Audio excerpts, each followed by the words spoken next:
सध्याच्या डायटिंगच्या कल्चरमध्ये की बरेच वेळा लोक खाणं बंद करतात किंवा नुसतेच ज्यूस पितात किंवा असे नुसते थोडंसं पाणीवालं सूप किंवा डाळीचं पाणी वगैरे असं पितात की वजन कमी करायला म्हणून. मग असं जेव्हा तुम्ही करता तेव्हा बल्क तुमच्या आहारात जो असतो की ज्याच्यामुळे तुमचं नंबर 2 म्हणजे टॉयलेटला जायला तुमचं स्टूल फॉर्मेशन जे आहे ते होत असतं, तर ते त्याच्यासाठी फायबर खूप महत्त्वाचं असतं. फायबरच कमी होतं डाएटमधलं, त्यामुळे तुम्हाला कॉन्स्टिपेशन होतं. असं म्हणजे पूप सायकलचं एक खूप मजेशीर गोष्ट अशी आहे की आपण जे सगळ्यात शेवटी खातो ना रात्री, ते सगळ्यात आधी सकाळी बाहेर येतं. ओके. ओके, आपल्याला वाटेल की मी आता शेवटी खाल्लंय तर आधीचं जे आहे ते आधी बाहेर येईल ना, पण तसं नसतं. जे आपण सगळ्यात शेवटी खातो, last in is first out. Okay. Okay, where your poop is concern. तर असं असल्यामुळे तुम्ही जे काही रात्री जर आता मी अंजीर खाल्ले भिजत घातले की त्याच्यात पाण्याचा पण अंश आहे आणि फायबर पण आहे, मग ते सकाळी मी जेव्हा टॉयलेटला जाते तर तेव्हा ते माझं स्टूल जे आहे ते फॉर्म नीट करायला किंवा त्याला सॉफ्ट करायला मदत करतं आणि त्यामुळे आपल्याला मग टॉयलेटला जरा नीट होऊ शकते किंवा सोपं इझी वाटू शकतं की कष्ट न घेता असं. तर म्हणून अंजीर खातात. तसंच खारीक, खजूर असंही खातात. त्यापेक्षाही जास्त तुम्हाला उपयोग जर तुम्ही नारळ खाल्ला, म्हणजे खोबरं जे असतं ना आपलं, तर खोबऱ्यात पण खूप फायबर असतं. तर रात्री आपण झोपायच्या आधी जर थोडा खोबरं खाऊन झोपलो तर त्याने पण जास्त उपयोग होऊ शकतो अंजीर किंवा खारकेपेक्षा. असं आपल्याला सकाळी चहा किंवा कॉफी काही गरम पिऊन, म्हणजे गरम पाणी, गरम लिक्विड काही प्यायल्यानी मग आपल्याला टॉयलेटला लागणं हे खूप कॉमन आहे आणि ते त्या चहा किंवा कॉफीमुळे नसून त्या गरम पाण्यामुळे होत असतं. तर आपण साधा जरी प्रयोग केला की जिथे मी आज चहा कॉफी जर मला प्यायचं नाही, कारण कॉफी पण जर आपण जास्त प्यायलो ना तर त्याच्याने पण आपलं कॉन्स्टिपेशन वाढत जातं. तर तुम्ही जर चहा कॉफी प्यायची नाही किंवा ठरवलंय म्हणा किंवा अति चहा होतो वगैरे म्हणून, तर असं न घेता जर नुसतं मी कोमट पाणी जरी घेतलं ना सकाळी, तरी पण मला लगेच टॉयलेटला होऊ शकते आणि प्रेशर ज्याला येतं, प्रेशर आलं आता मला असं, तर तसं होऊन तुम्हाला टॉयलेटला जायला लागू शकतं. म्हणजे होतं, पोट साफ होतं असं. तर त्यामुळे ते काही चहा कॉफीमुळे नसून गरम पाण्यामुळे असतं.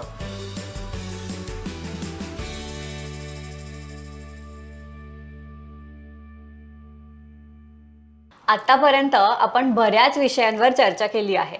तर आजचा आपला विषय असा आहे जो भरपूर जणांनी त्याच्यावर प्रश्न विचारले आहेत. आजचा विषय आहे आपला कॉन्स्टिपेशन. ओके.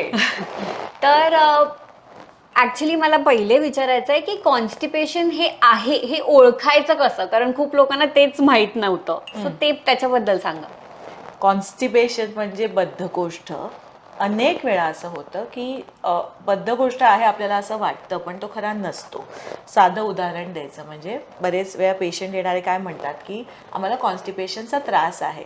मग त्यांना जेव्हा मी विचारते की कॉन्स्टिपेशन त्रास आहे म्हणजे नक्की काय होतं, तुम्हाला टॉयलेटला होत नाही का, पोट साफ होत नाही का तुमचं, तर ते म्हणतात नाही होतं, पण आम्हाला पूर्ण असं छान वाटत नाही, पूर्णपणे पोट साफ झाल्यासारखं वाटत नाही. तर आता जर असं असेल तर त्याला कॉन्स्टिपेशन नाही म्हणत.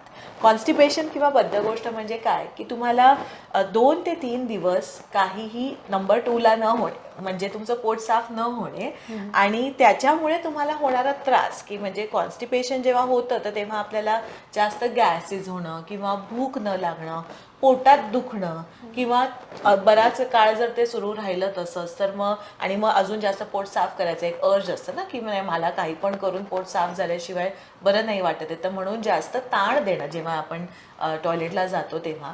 तर असं केल्यामुळे होणारे फिशर्स किंवा शीच्या जागेच्या इथे होणारे कट्स किंवा असे जे होतात, तर त्या पूर्ण प्रकाराला कॉन्स्टिपेशन म्हणतात. आणि बद्धकोष्ठ किंवा कॉन्स्टिपेशन ह्याचं सोल्युशन खूप म्हणजे सोपं असतं. त्याच्या मागचा उपाय जो आहे तो खूप साधा सोपा असतो, पण अनेक वेळा तो केला जात नाही. आपण चूर्ण किंवा इतर काहीतरी म्हणजे असे लॅक्झेटिव्ह ज्याला म्हणतात की ज्याच्याने तुम्हाला पटकन पोट साफ होणार आहे, तर तशाच्या मागे जातात. पण सगळ्या कॉन्स्टिपेशनचा एकच उपाय असतो, रामबाण उपाय त्यावर, म्हणजे की तुम्ही तुमचं डाएट आणि तुमचा आहार विहार जो आहे म्हणजे लाईफस्टाईल जो आहे तो बदलणे, हाच त्याच्यावरचा एक लॉंग टर्म उपाय असतो. आपण बाकी जे पण काही करतो ते म्हणजे नुसती वरवरून मलमपट्टी केल्यासारखं असतं.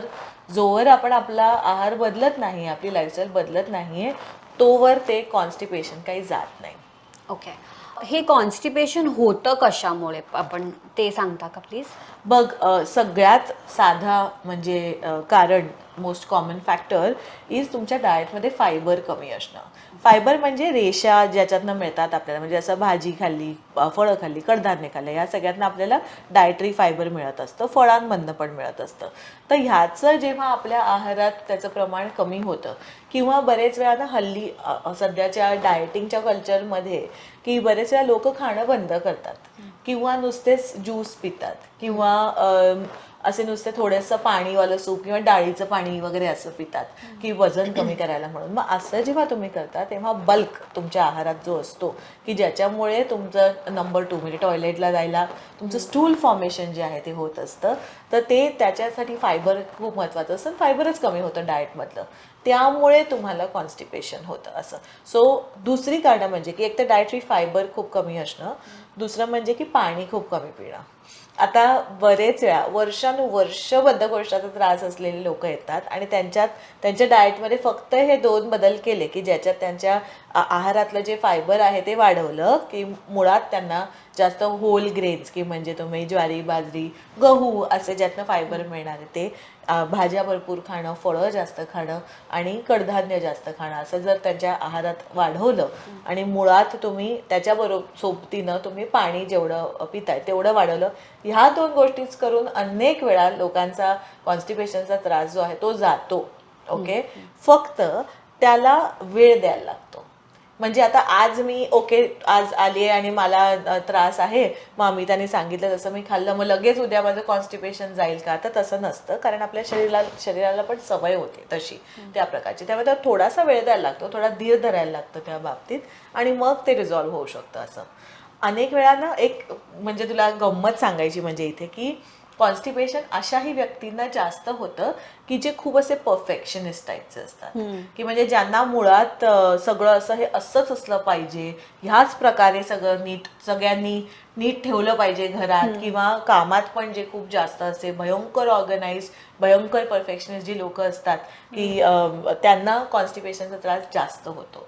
सो हे का असं होतं, कारण आपला जो गट ब्रेन ॲक्सेस जसा काम करतो की जे आपल्याला जे वाटतंय तेच आपलं ब्रेन आणि आपल्या पोटात असा एक खूप प्रॉमिनंट असा गट ब्रेन ॲक्सेस असतो की ज्याच्यामुळे असं होतं आपल्याला. पण हा एक खूप कॉमन इन्सिडेन्स आहे की जे खूप फोकस्ड, खूप असे ड्रिव्हन, असे ॲम्बिशियस लोक असतात, करिअर ओरिएंटेड असतात की ज्यांना स्ट्रेस पण मुळात जास्त येतो, पण त्या स्ट्रेसमध्येच काम करायची त्यांना सवय असते, तर त्यांनाही कॉन्स्टिपेशन बरेचदा होतं. असे कुठले आजार आहेत का की ज्याच्यात जास्त कॉन्स्टिपेशन दिसतं, असं काही आहे? बघ, जेव्हा पेशंट ॲडमिट होतात दवाखान्यात म्हणजे हॉस्पिटलमध्ये जेव्हा ॲडमिट होत आहेत, तर तेव्हा एक तर मुळात त्यांची हालचाल काही होत नसते. बेड रिडन जे पेशंट्स असतात आणि मुळात पेशंट्समधले म्हणजे हॉस्पिटलमध्ये जे डाएट दिले जातात, जो त्यांना सर्जरी आहे काही किंवा कुठली तुमची ट्रीटमेंट चालू आहे, किमोथेरपी चालू आहे किंवा इतर काही किडनीचे काही आहेत म्हणजे प्रकारचे, ज्याच्यामुळे तुम्हाला जेवढं खायला पाहिजे तेवढं खाता नाही येते, बरंच नाही आहे, म्हणजे ड्यू टू मल्टिपल रिझन्स असं. तर तेव्हा जेव्हा तुमचा आहार कमी होतो मुळात किंवा तुम्हाला तसं खायचं नसतं when you are preparing for surgery, त्याच्यामुळे पण एक इंड्यूस कॉन्स्टिपेशन बघायला मिळतं आपल्याला, कारण ओव्हरऑल खाण्याचा लोड जो असतो तो कमी झालेला असतो. पण ते जे असतं म्हणजे हॉस्पिटलाइज पेशंट्समध्ये जे होणारं कॉन्स्टिपेशन असतं ते काही बाहेर म्हणजे कायमस्वरूपीचं नसतं, ते तेवढ्यापुरतंच असतं. नंतर जेव्हा परत आपला आहार नॉर्मल होतो तर तेव्हा आपल्याला ते कॉन्स्टिपेशन घालवता येतं जे झालेलं आहे तसं. पुन्हा एकदा सांगेन की कॉन्स्टिपेशनवर तुम्ही इतर काही प्रकार करत बसण्यापेक्षा तुमचा आहार बदलणं हेच एक म्हणजे त्याच्यावर सोल्युशन असतं असं. कारण लोक आधी आहारही बदलायच्या आधी म्हणजे बरेच वेळा असं कॉन्स्टिपेशन ज्यांना खूप वर्ष असतं ना, मग त्यांना पुढे जाऊन फिशर्सचे त्रास होतात. फिशर्स म्हणजे काय, किंवा त्याच्यात तुम्हाला फिशर्स, मग पुढे पाईल्स, हॅमरॉइड्स असे होतात की म्हणजे तुमच्या शीच्या जागेच्या इथनं तुम्हाला असं चवळीसारखं बाहेर येणं किंवा स्किनचा फोल्ड बाहेर येणं किंवा तिथे तुम्हाला खूप असं टोचणं, खाज सुटणं, तिथे क्रॅक्स जाणं, कधी अनेक वेळा तिथनं रक्त सुद्धा येतं, असे पण प्रकार होत असतात. मग त्याच्यात अजून पुढचं की म्हणजे मग आतले अवयव म्हणजे आतलं स्किन जी आहे ती बाहेर अशी येते, मग त्याची सर्जरी करायला लागते असं. पण सर्जरी हा पहिला उपाय नसतो. किंवा नसलाही पाहिजे. आणि अनेक वेळा इथे पण माझ्या क्लिनिकमध्ये पण खूप वेळा मी जे असे क्रॉनिक कॉन्स्टिपेशनचे किंवा फिशर्सचे पण जे पेशंट्स येतात त्यांना सुद्धा 15 ते 20 दिवसात त्यांचं डाएट बदलून पूर्णपणे ते घालवलेलं आहे, फक्त डाएट आणि लाईफस्टाईल बदलून त्यांचं. पण इतकं म्हणजे डाएट ड्रिव्हन हा प्रकार आहे, असं की तुम्ही तुमचा आहार बदललात तर हे बदलू शकता. सर्जरीच्या याला पोचलेले पण लोक ते त्याला रिव्हर्स करू शकतात आहार बदलून. Okay okay. आपला जो एक टी कॉफीचा एपिसोड झाला होता त्याच्यावर लोकांनी म्हणजे आपल्याला ईमेल्स वगैरे आले होते की आम्ही चहा कॉफी सकाळी मोशन्स साफ व्हायला पितो, तर मग हे चांगलं का? म्हणजे तुम्ही आहार म्हणताय ना, तर मग इज दिस लाईक हे चांगलं आहे का असं करणं? आपल्याला सकाळी चहा किंवा कॉफी काही गरम पिऊन म्हणजे गरम पाणी गरम लिक्विड काही प्यायल्यानी मग आपल्याला टॉयलेटला लागणं हे खूप कॉमन आहे. आणि ते त्या चहा किंवा कॉफीमुळे नसून त्या गरम पाण्यामुळे होत असतं. तर आपण साधा जरी प्रयोग केला की जिथे मी आज चहा कॉफी जर मला प्यायचं नाही, कारण कॉफी पण जर आपण जास्त प्यायलो ना तर त्याच्याने पण आपलं कॉन्स्टिपेशन वाढत जातं. तर तुम्ही जर चहा कॉफी प्यायची नाही किंवा ठरवलंय म्हणा किंवा अति चहा होतो वगैरे म्हणून, तर असं न घेता जर नुसतं मी कोमट पाणी जरी घेतलं ना सकाळी तरी पण मला लगेच टॉयलेटला होऊ शकते. आणि प्रेशर ज्याला येतो, प्रेशर आलं आता मला असं, तर तसं होऊन तुम्हाला टॉयलेटला जायला लागू शकतं. म्हणजे होतं, पोट साफ होतं असं. तर त्यामुळे ते काही चहा कॉफीमुळे नसून गरम पाण्यामुळे असतं. दुसरा एक उपाय त्याच्यात करू शकतात म्हणजे की गरम पाणी प्यायचं, कोमट पाणी प्यायचं आणि मग त्यानंतर मलासनात बसायचं. म्हणजे आपण पूर्वी जसे इंडियन टॉयलेट्स होते बघ, इंडियन स्क्वॉटिंग पोझिशन त्याला म्हणतात की म्हणजे ते मलासन आहे. तर तुम्ही तशा ह्याच्यात जर 2-3 मिनिटं जरी बसलत ना गरम पाणी पिऊन तरी पण तुम्हाला आपोआप पोट साफ व्हायची अर्ज येणार आणि मग तुम्हाला टॉयलेटला म्हणजे जाऊन तुमचं कॉन्स्टिपेशन असेल किंवा पोट साफ न झाल्यासारखं जर वाटत असेल तर मग तेवढं होऊ शकतं. ओके. कॉन्स्टिपेशनमुळे ऍसिडिटी होते असंही काही लोक म्हणतात, तर मग काय आहे त्याचं काही रिलेशन आहे का? हो, होतं ना. कारण कसं आहे की मुळात आपलं पचनशक्ती जेव्हा म्हणजे पचनक्रिया नीट होत नसते. आता आपण कॉन्स्टिपेट झालोय किंवा आपल्याला नंबर 2ला नीट पोट साफ होत नाहीये म्हटल्यावर त्याचा अर्थ हाच असतो की आपली पचनक्रिया जी आहे ती नीट नाही चालत आहे आत्ता. सुरळीत ते नसल्यामुळे मग त्याच्यामुळे होणारे इतर इम्पॅक्ट किंवा त्याच्यामुळे होणारे इतर प्रकार म्हणजे ॲसिडिटी होणं किंवा बरेच वेळा तोंडावर पुरळ येतं म्हणजे ॲक्ने वगैरे पण ज्याला म्हणतात. हे खास करून टीनेजर्स वगैरेमध्ये किंवा यंग लोकांमध्ये जास्त दिसतं. कारण त्या वयातल्या लोकांचा आहार पण असा फारसा काही भाजी सॅलड याकडे लक्ष देणारा नसतो त्या वयातल्या मुलांचा. आणि त्यामुळे तेव्हा पण त्यांना कॉन्स्टिपेशन होतं किंवा पोट नीट साफ नसतं होत आणि त्यामुळे तुम्हाला पुरळ येणं चेहऱ्यावर किंवा तुम्हाला ॲक्ने होणं असं होतं. So that is also another effect of constipation असं. आणि ॲसिडिटी पण होतेच की कारण आपलं पोट जेव्हा साफ होत नीट नसतं, कारण जेव्हा आपलं पोट साफ होतं तेव्हा त्याच्याबरोबर एक्स्ट्रा जे काही बाईल ॲसिड्स वगैरे असतात ते पण निघून जात असतात ना पोटातनं. मग आता जर मला 2 दिवस काही टॉयलेटला झालीच नाहीये म्हटल्यावर मग ते जे एक्सेसिव्ह जे टॉक्सिन्स आहेत किंवा जे मळ आहे जो शरीराला नको आहे तो काढून टाकायचा आहे तो आपल्या पोटातच आहे म्हटल्यावर मग त्याच्यामुळे आपल्याला ॲसिडिटीचे पण प्रकार होऊ शकतात किंवा आपल्याला करपट ढेकरा येणं त्यामुळे किंवा असं जिभेची चव बदलणं किंवा जिभेवर असं पूर्ण पांढरं कोटिंग येणं किंवा इवन तोंडाचा वास वेगळा येणं असे पण बरेच प्रकार होतात त्याच्यामुळे. पण जास्त महत्त्वाचं आहे हे सगळे तर होतंच पण पोट साफ करण्यासाठी म्हणून जो काही म्हणजे आटापिटा होतो लोकांचा आणि त्यासाठी जे तासनतास टॉयलेटवर बसून राहतात किंवा जोर करतात म्हणजे प्रेशर देऊन असं गुंतून जोर देऊन जेव्हा टॉयलेटला म्हणजे प्रयत्न करतात त्याच्यामुळे उलट तुम्हाला जास्त म्हणजे ते फिशर्सचे त्रास सुरू होऊ शकतात. तर त्यामुळे जर एखाद्याला कॉन्स्टिपेशन असेल तर ॲक्च्युली डॉक्टर्ससुद्धा हेच सांगतात तुम्हाला की तुम्ही खूप वेळ बसून राहू नका तिथे टॉयलेटमध्ये. तुम्हाला म्हणजे त्यापेक्षा बाहेर मलासनात बसा किंवा कोमट पाणी प्या, व्यायाम करा, जरा चाला, कारण तेही केल्यामुळे प्रेशर येतं आपल्याला आणि मग तुम्ही जाऊ शकता असं. Okay okay. 2-3 दिवस म्हणजे कॉन्स्टिपेशन असताना काही मूडवर इफेक्ट होतो का? कारण असं ऑब्झर्व केलंय मी की पोट नसेल साफ होतं थोडे मूड चेंजेस होतात, इरिटेशन होतं वगैरे असं, तर त्याचं काय आहे रिलेशन? होतच ना. जसं मी तुला गट ब्रेन ॲक्सिस बद्दल सांगितलं ना, तर गट ब्रेन ॲक्सिस असा असतो की ज्याच्यात माझं जर पोट साफ होत नसेल तर आपोआप माझी एनर्जी लेवल कमी होणार. ओके. म्हणजे मला उमेद नाही वाटणार काम करायला किंवा माझा सारखं लक्ष माझं पोट साफ नाही झालं याच्याचकडे राहतं आणि त्यामुळे तुमचा मूड इम्पॅक्ट होऊ शकतो, चिडचिड होऊ शकते. आणि मुळात ना ज्यांचा स्वभाव असा जास्त स्ट्रेस घेण्याचा असा असतो त्यांना जेव्हा जास्त कॉन्स्टिपेशन होत असतं तर मग ते कॉन्स्टिपेशनमुळे स्ट्रेस वाढतो, स्ट्रेसमुळे कॉन्स्टिपेशन वाढतं, हाच प्रकार सुरू राहतो, हे चक्र सुरू राहतं. तर त्यामुळे त्याच्यात इट्स इम्परेटिव्ह की तेव्हा इव्हन मेडिटेशन वगैरे सारखे पण जर तुम्ही टेक्निक्स वापरल्या, स्ट्रेस मॅनेजमेंट टेक्निक्स पण जर वापरल्या, कारण फक्त डाएट आणि पाणी म्हणजे जे म्हणते तेवढंच नाही, पण त्याच्यात तुम्ही स्ट्रेस मॅनेजमेंट टेक्निक्सचा पण वापर केला पाहिजेत, मेडिटेट केलं पाहिजे, व्यायाम केला पाहिजे त्यासाठी, किंवा झोपेकडे लक्ष दिलं पाहिजे. कारण ह्या सगळ्याचा जो इम्पॅक्ट आहे त्या सगळ्याचा परिणाम हा तुमच्या ओव्हरऑल हेल्थवर होत असतो आणि तुमच्या डायजेशनवर होत असतो. त्यामुळे त्याच्याकडे लक्ष देणे. आता तुम्ही डाएट बद्दल म्हणालात, तर असे कुठले कुठले पदार्थ आहेत ज्याच्याने आपल्याला कॉन्स्टिपेशन कमी होऊ शकतं असं? ज्यांना कॉन्स्टिपेशन असतं त्यापैकी बरेच लोक तुला सांगतील की नाही, आम्ही मात्र 2 रात्री अंजीर भिजत घातलेलं अंजीर तर खातोच असं. आता अंजीर हे खूप कॉमन आहे ज्याला कॉन्स्टिपेशन असतं त्यांच्यात, कारण ते हाय फायबर आहे.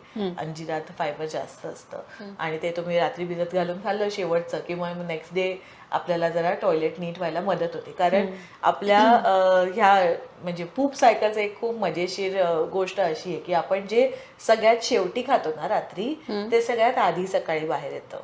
ओके. आपल्याला वाटेल की मी आता शेवटी खाल्लंय तर आधीचं जे आहे ते आधी बाहेर येईल ना, पण तसं नसतं. जे आपण सगळ्यात शेवटी खातो, last in is first out. Okay, where your poop is concern. तर असं असल्यामुळे तुम्ही जे काही रात्री जर आता मी अंजीर खाल्ले भिजत घातले की त्याच्यात पाण्याचा पण अंश आहे आणि फायबर पण आहे, मग ते सकाळी मी जेव्हा टॉयलेटला जाते तर तेव्हा ते माझं स्टूल जे आहे ते फॉर्म नीट करायला किंवा त्याला सॉफ्ट करायला मदत करतं आणि त्यामुळे आपल्याला मग टॉयलेटला जरा नीट होऊ शकते किंवा सोपं इझी वाटू शकतं की कष्ट न घेता असं. तर म्हणून अंजीर खातात. तसंच खारीक, खजूर असंही खातात. त्यापेक्षाही जास्त तुम्हाला उपयोग जर तुम्ही नारळ खाल्ला, म्हणजे खोबरं जे असतं ना आपलं, तर खोबऱ्यात पण खूप फायबर असतं. तर रात्री आपण झोपायच्या आधी जर थोडा खोबरं खाऊन झोपलो तर त्याने पण जास्त उपयोग होऊ शकतो अंजीर किंवा खारकेपेक्षा असं. अल्दो तेही तुम्ही खाऊ शकता, काही त्याच्यात प्रॉब्लेम काही नाहीये. कॉन्स्टिपेशन झालेल्यांना स्टूल सॉफ्टनर्स देतात की त्यांना म्हणजे त्रास न होता शी व्हावी असं, म्हणजे टॉयलेटला व्हावी म्हणून. तर त्यांना स्टूल सॉफ्टनरच्या ऐवजी आपण रात्री जर थोडंसं पनीर खाल्लं किंवा थोडंसं दूध प्यायलो, कोमट दूध, तरी पण ते, आणि फुल फॅट दूध, म्हणजे पूर्ण खूप जास्त नाही पण फुल फॅट, थोडंसं अर्धा कप जरी दूध प्यायलो तर त्याच्यातल्या फॅटनी पण स्टूल सॉफ्टनिंगचं काम जे आहे ते होऊ शकतं. किंवा तूप मीठ भात जर खाल्ला रात्री, जे डायटिंग करतात ना ते पण सांगतील की आम्ही जेव्हा भात बंद केला तेव्हा आम्हाला कॉन्स्टिपेशन व्हायला लागलं. तसं का होतं? कारण भात पण जेव्हा तुम्ही खाता रात्री त्याच्यात थोडंसं फायबर असतं, पण त्याच्यात ते कार्बोहायड्रेट जे असतं ते पाणी धरून ठेवतात. पाणी धरून ठेवल्यामुळे तुम्हाला टॉयलेटला नीट पोट साफ व्हायला मदत होते असं. तर त्यामुळे तुम्ही, एक तर झाला प्रकार की भात बंद म्हणजे मग तुमचं बरेच त्याच्यावरचे येणारे डाळ पण बंद होते, म्हणजे तुम्ही मग त्यातलं तेवढं फायबर पण ते कमी होतं भाताबरोबरचं.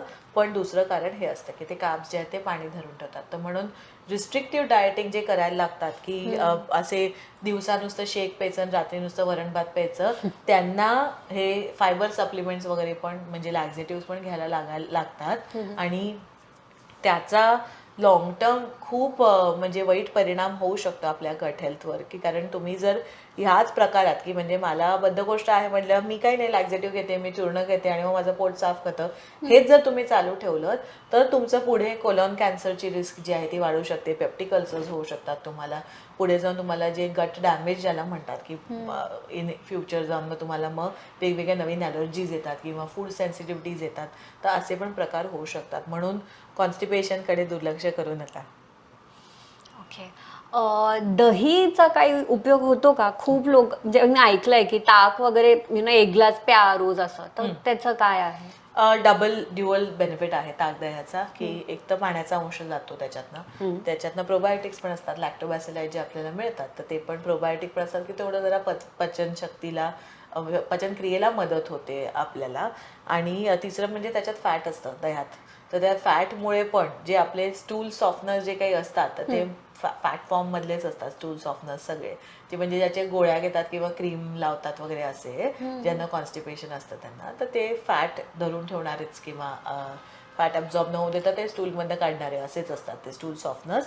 तर दह्यातलं पण फॅट जे असतं किंवा ताकातलं पण जे फॅट असतं, पाणी असतं, ताकात पाणी पण भरपूर आहे, तर तेवढंच हायड्रेशन नीट होऊन तुम्हाला टॉयलेटला किंवा पोट साफ व्हायला मदत होते. बरेच लोक असे म्हणतात की पोट सकाळीच साफ व्हायला पाहिजे किंवा दिवसातनं 1-2 वेळा जाणं हे चांगलं नाही. तर त्याच्यातलं काय म्हणजे ऍक्च्युली करेक्ट काय आहे आपल्या शरीरासाठी? बघ, पोट सकाळीच साफ व्हायला पाहिजे असं काही नाही आहे. तुमचं नंतर पण म्हणजे दिवसातनं कधीही तुम्ही जाऊ शकता ॲज सच, असं काही नसतं. पण आपल्याकडे ना इंडियन डाएटमुळे, कारण मुळात जर आपण आधीपासूनचं आपलं डाएट बघितलं तर ते बऱ्यापैकी फायबर रिच डाएट आहे. ओके. आणि ते फायबर रिच असल्यामुळे आता तसे सगळे खात नाहीत, पण पूर्वापारापासूनचं जे आपलं डाएट आहे ते फायबर रिच आहे. तर त्यामुळे एक तर सकाळी, आणि आपण जेवणाची पद्धत पण अशी आहे की आपण लास्ट मील जो आहे तो साधारणपणे 8-1 वाजता खातो. मग तोपर्यंत तेवढं तुम्हाला एक अर्ज येतच की सकाळी उठून पोट साफ व्हायला पाहिजे असं. पूर्वीपासूनची ती पद्धत हीच होती की सकाळी उठल्यावर सगळ्यांना प्रेशर यायचंच आणि मग ते जायचे, त्यामुळे तो प्रकार होता. आता जरा लाईफस्टाईल्स बदलल्यात, काही काहींना नाही पण होत, म्हणजे सकाळी उठल्या उठल्या लगेच लागली असं नाही होत, तर त्याचं काही एवढा लोड घ्यायची गरज नाही आहे.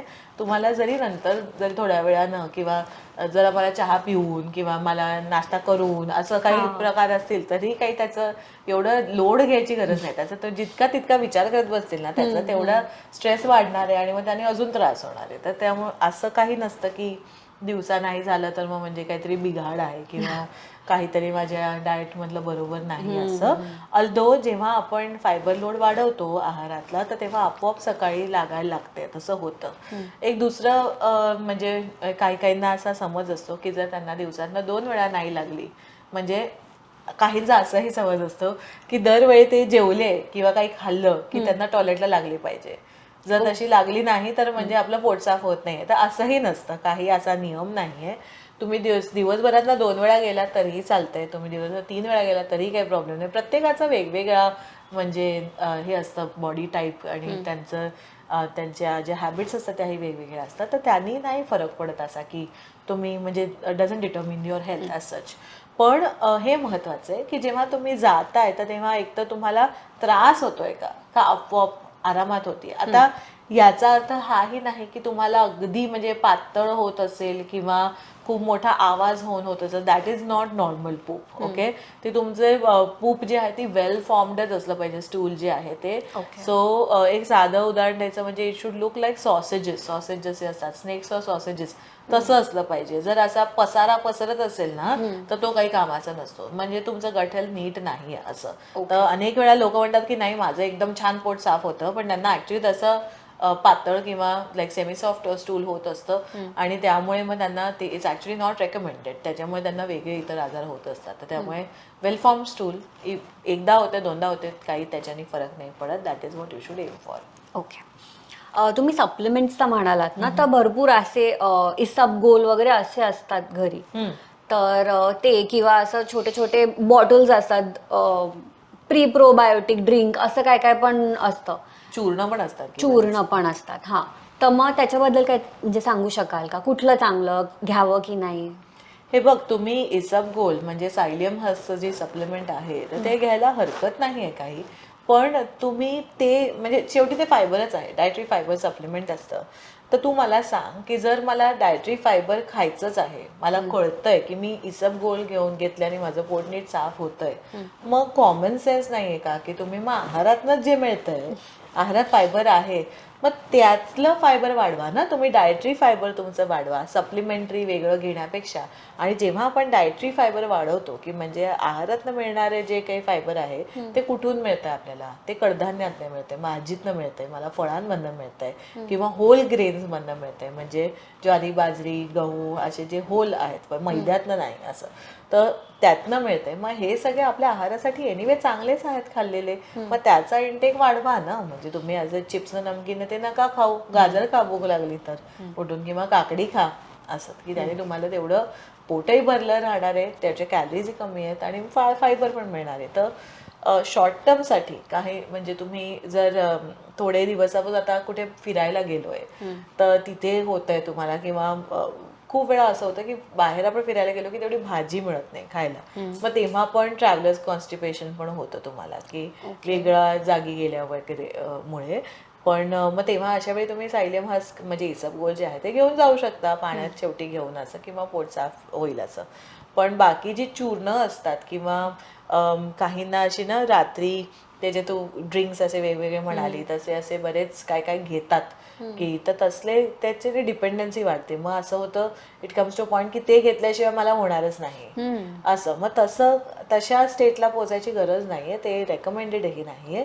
कारण जसं आपल्याला घाम येतो तितकंच सहज हे लाईक टॉयलेटला लागणं हा प्रकार आहे. तर it has to be a very normal routine process. त्यासाठी जर आपल्याला एवढा असा खटाटोप करायला लागत असेल तर म्हणजे काहीतरी गडबड आहे आपल्या लाईफस्टाईलमध्ये, तर ते बदलायला पाहिजे. ओके. तर लाईफस्टाईल म्हटलं तर एक्सरसाइज, वॉकिंग वगैरे हे पण आलंच. तर मग याचं आणि कॉन्स्टिपेशनचा काय संबंध आहे? Very good question. मग जेव्हा आपण व्यायाम करतो तर तेव्हा त्या एक लोकांना असं वाटतं की व्यायाम केल्याने किंवा चालल्याने एक तर कॅलरीज बनवतात त्याच्या मागे लागलेले असतात, किंवा जर तुम्ही स्ट्रेंथ ट्रेनिंग वगैरे करताय तर असं वाटतं की माझे बायसेप्स किंवा खांदेनं असंच म्हणजे शक्ती वाढणार इथेच.